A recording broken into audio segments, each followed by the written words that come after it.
안녕하십니까. 통일나우의 이영아입니다. 한 주간의 통일 소식 브리핑에서 전해드립니다. 제1회 북한 이탈 주민의 날을 앞두고 탈북민 관련 행사가 이어지고 있습니다. 통일부는 지난 8일 하나원 개원 25주년과 북한 이탈 주민의 날 제정을 계기로 하나원 최고령 수료자를 비롯한 120여 명의 수료생을 초대해 고향의 음식을 나누고 마음의 고향인 하나원을 둘러보며 추억을 나누는 시간을 마련했습니다. 관련하여 지난 10일 김영호 통일부 장관은 북배경 주민과의 동행 정책 제안 심포지엄에서 북한 이탈 주민의 날은 탈북민이 수혜자에서 우리 사회의 기여자가 되었음을 알리는 이정표가 될 것이라며 우리 사회에 성공적으로 정착해 자유를 누리고 행복하게 살아가는 북한 이탈 주민의 모습을 보여줌으로써 북한 주민들에게 미래에 대한 희망의 메시지를 전하는 날이 될 것이라고 전했습니다. 다음 날 11일 김영호 통일부 장관은 북한 인권 개선을 위한 국제사회 협력 방안을 논의하고 북한 이탈 주민 정착을 위해 우리가 나아가야 할 방향을 모색하는 2024 북한 인권 서울 포럼에 참석했습니다. 포럼에서 김영호 장관은 북한 주민의 자유와 인권을 증진하기 위해서는 우리 모두의 의지와 역량을 모아나가는 것이 중요하다는 점을 강조하고 이러한 점에서 작년에 이어 올해도 북한 주민들의 참혹한 삶에 대한 증언이 담긴 북한 인권 보고서를 발간했으며 7월 22일 워싱턴 DC에서 개최되는 북한 인권 국제 대화를 계기로 국제사회에 북한 인권 상황을 알려나가겠다고 밝혔습니다.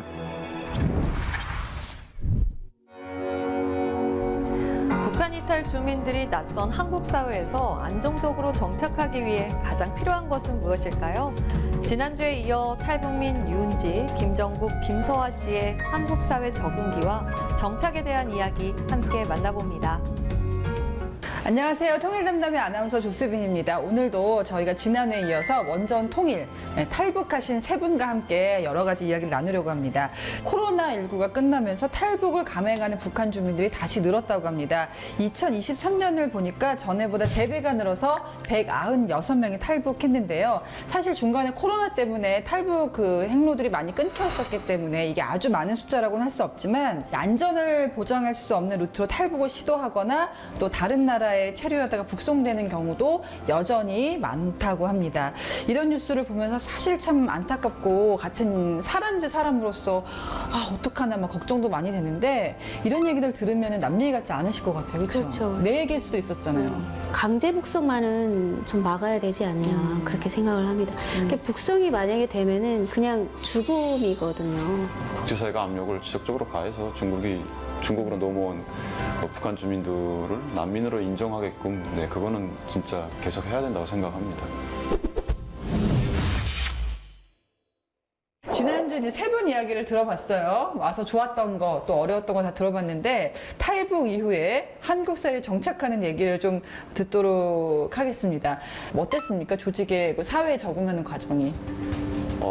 네, 당연히 어려웠죠. 북한이랑 다른 건 북한에서는 이렇게 조직 생활에는 제가 거부할 권리가 없는데 여기서는 내가 싫으면 안 만나면 또 그만이기 때문에 대부분 그러시겠지만 탈북할 때는 북한 쪽 쳐다도 보지 않을 거라는 결심을 하거든요.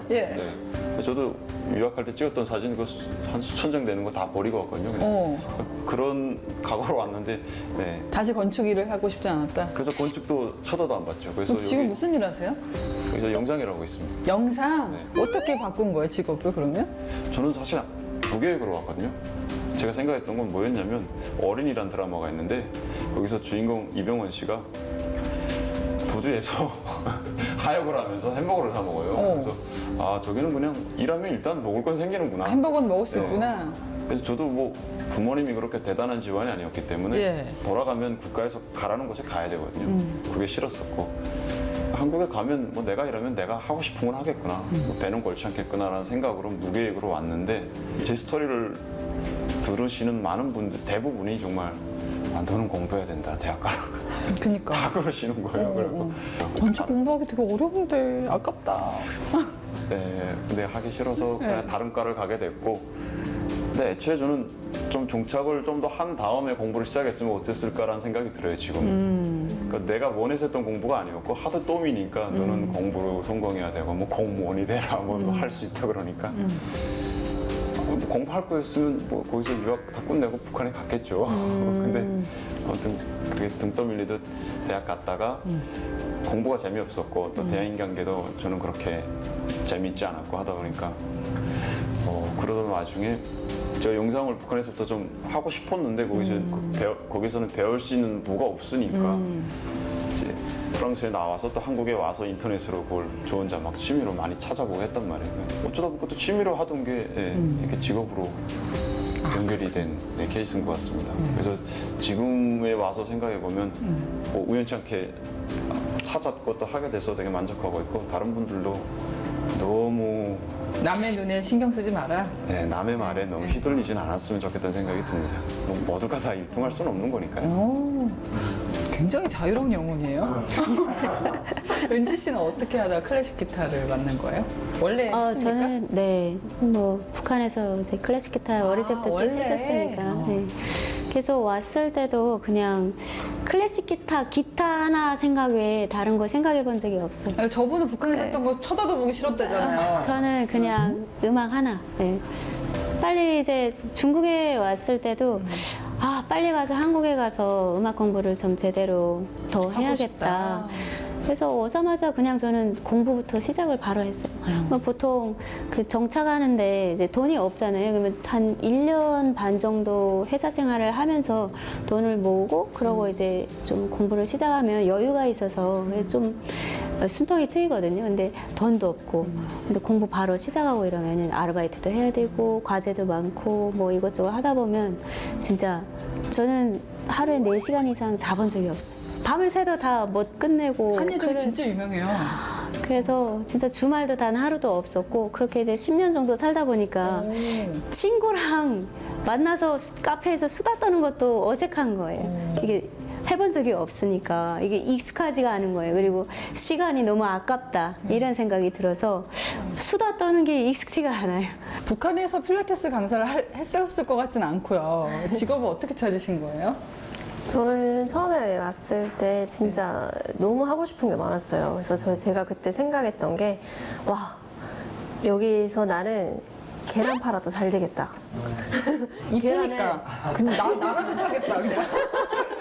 자신 있는 거야, 그냥. 그냥 계란을 삶아서 팔아도 되고 청소해도 되겠다. 식당 일해도 나 돈 많이 벌겠네. 또 북한에 있을 때는 뭐 밖에서 길거리 장사도 못하게 엄청 통제를 했거든요.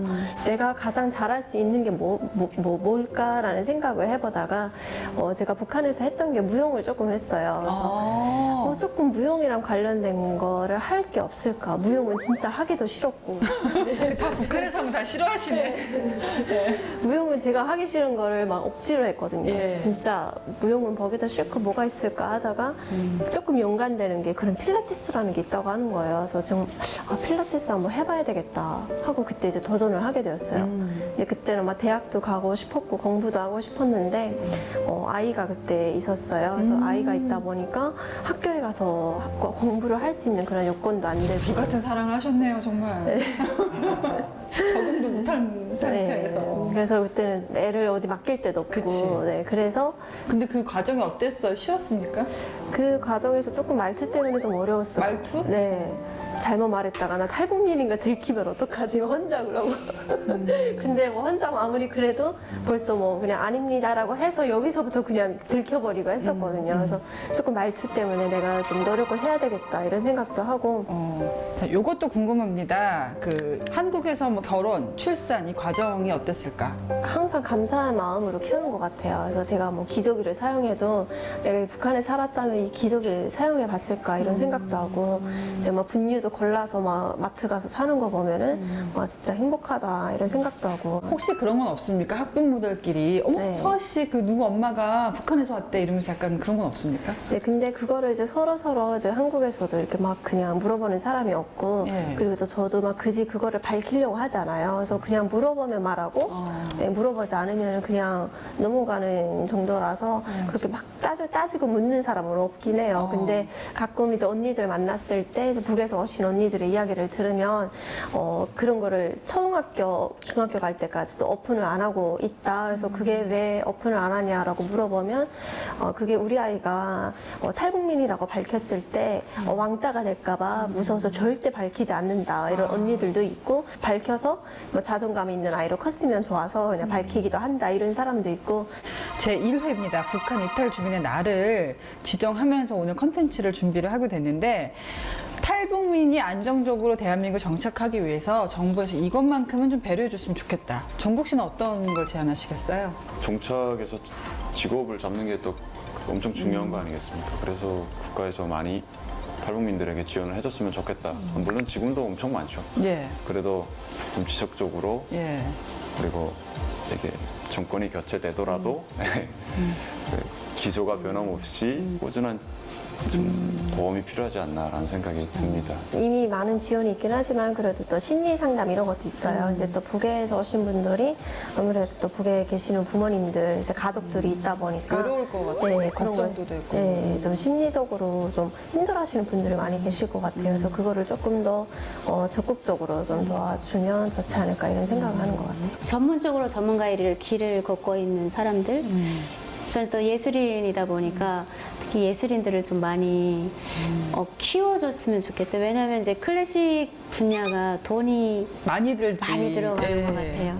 그래서 맞아요.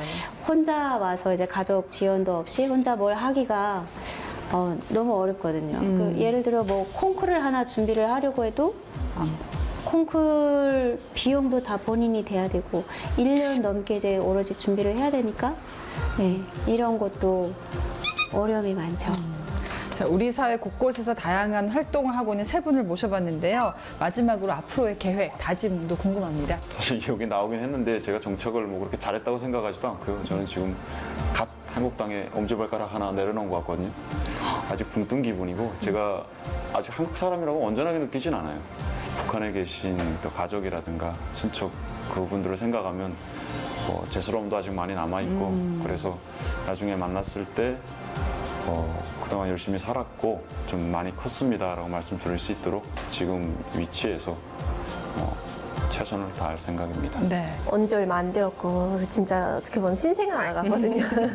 그렇지만 또 한국 생활 여전히 밝게 웃으면서 정착을 하고 있고 감사한 마음으로 더 열심히 살겠다. 이렇게. 저희 가족들이 이제 자유롭게 살 수 있는 자유를 누릴 수 있는 그날까지 그날을 위해서 저는 저 연주자로서 할 수 있는 모든 걸 할 생각입니다. 네. 우리가 아까 처음 만났을 때 들었던 아름다운 선율을 통일돼서 이제 북한에서 같이 들을 수 있으면 너무 좋을 것 같아요. 네. 그러니까 우리 정부가 예전에는 어떻게 급하게 뭘 떠먹여주는 정책이 많았다면은 이제는 스스로 정말 한 개인으로서 어떻게 하면 자립할 수 있을지 그런 정책들을 많이 고민하고 있거든요. 그래서 이런 분들이 더 많아질 텐데 많은 도움이 됐으면 좋겠습니다. 오늘 우리가 북한 이탈 주민을 어떻게 하면 좀 따뜻하게 포용할 수 있을까 고민해봤던 귀한 시간이었습니다. 저희 통일담담은 다음 시간에 또 뵙겠습니다. 통일 담담.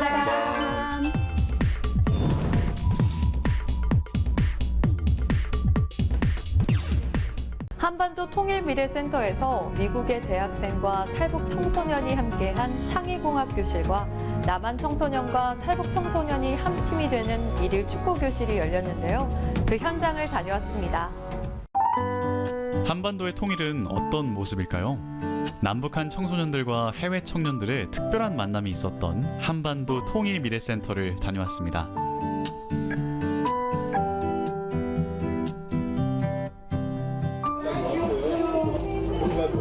한반도 통일미래센터 강의실에 서로 다른 출신의 학생들이 모였습니다.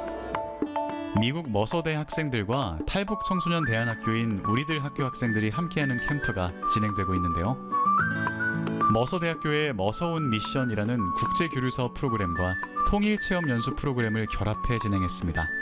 국제화 시대에 맞춰서 영어를 좀 잘 할 수 있고, 그다음에 그 외국인을 만났을 때 생길 수 있는 부담감을 이 친구들 통해서 같이 생활하면서 그 부담감을 많이 줄여주는 이제 그런 게 하나 큰 의미가 있고, 뭐 코딩이나 3D 프린팅에 대해서 이야기 많이 하는데 실제 경험해 보면서 자신감을 불어넣어주고, 그다음 거기에 따른 창의적인 생각을 할 수 있게 하는 그런 프로그램으로 생각하고 있습니다.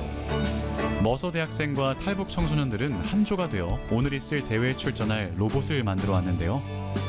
드디어 시작된 경기.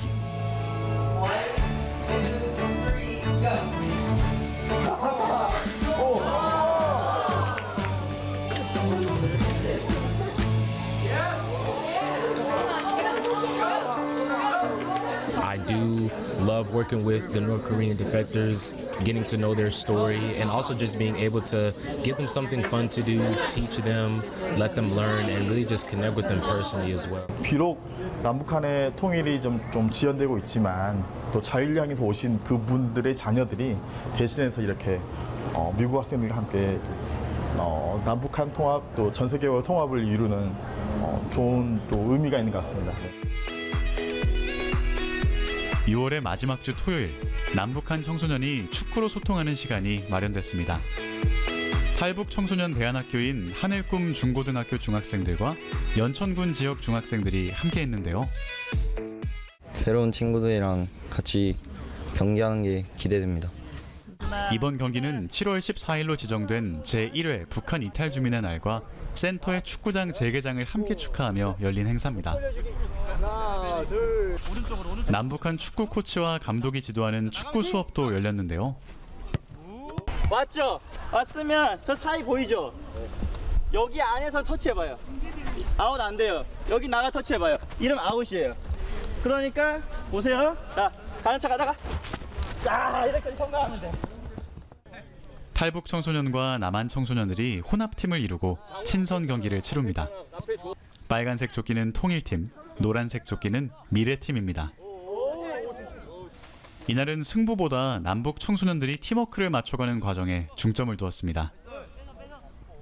모르던 아이들이 안에 들어가서 그 공 하나로 서로 소통하면서 힘들면 도와주고 정말 친구들을 끌어주고 밀어주고 하는 그런 자체가 너무 뜻깊은 것 같아요. 한 팀이 되어 함께 뛴 서로에게 격려의 박수를 보내며 경기가 마무리됐습니다. 학생들이 몸으로 부딪히면서 축구를 하면서 이런 걸 느낄 것 같아요. 우리는 전혀 다르지 않다. 우리는 비록 말투가 조금 사투리가 다르고 약간 문화가 다르지만 역시 한 민족이고 한 언어를 쓰고 이런 것들 한 동포라는 것들을 느끼게 했으면 좋겠다는 생각에서 이런 기획을 하게 됐고요. 미래 세대가 한 팀이 되어 배우고 땀 흘려 뛰어가는 과정 속에 있는 통일. 이날의 기억이 미래를 먼저 경험해본 소중한 시간이 되었기를 바랍니다.